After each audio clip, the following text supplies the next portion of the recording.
നമസ്കാരം. Raf talk ഫുട്ബോളിലേക്ക് ഏവർക്കും സ്വാഗതം. FC ചാമ്പ്യൻസ് ലീഗിൻ്റെ റൗണ്ട് ഓഫ് 16 ആദ്യ പാദത്തിൽ ഇറാനിയൻ ക്ലബ്ബ് സെപ്പാഹനുമായിട്ട് അൽ ഹിലാൽ ആദ്യം ഒന്ന് വിറച്ചു, ഒന്ന് പുറകിൽ പോയി. പക്ഷേ ഇഞ്ചുറി ടൈമിലെ ഗോളുകളിലൂടെ മത്സരം വിജയിച്ച് കയറി.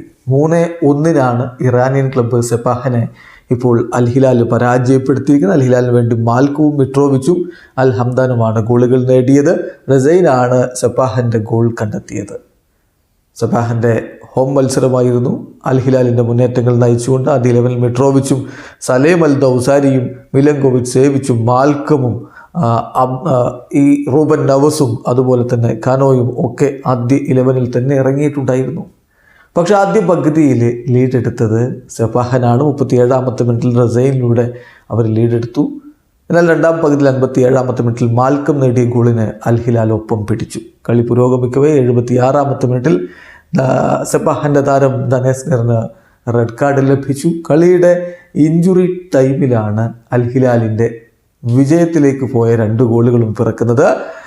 ഇഞ്ചുറി ടൈമിന് 4 മിനിറ്റ് പ്രായമായ ഘട്ടത്തിലാണ് മിട്രോവിച്ച് അവർക്ക് ലീഡ് നേടിക്കൊടുക്കുന്നത്. ഒടുവിൽ അൽ ഹംദാൻ കൂടി ഗോളടിച്ചപ്പോൾ 3-1 വിജയമാണ് ഇപ്പോൾ അൽ ഹിലാൽ സ്വന്തമാക്കിയിരിക്കുന്നത്. അൽ ഹിലാലിനെ സംബന്ധിച്ചിടത്തോളം അവരുടെ സൂപ്പർ താരം നെയ്മർ ജൂനിയർ പരിക്കേറ്റ് പുറത്തായതിനു ശേഷം 4 മാസക്കാലത്തിന് ശേഷം അൽ ഹിലാലിൻ്റെ ഹെഡ് ക്വാർട്ടേഴ്സിലെത്തി പരിശീലനം പുനരാരംഭിച്ചിട്ടുണ്ട് എന്നുള്ളത് സന്തോഷകരമായ കാര്യമാണ്.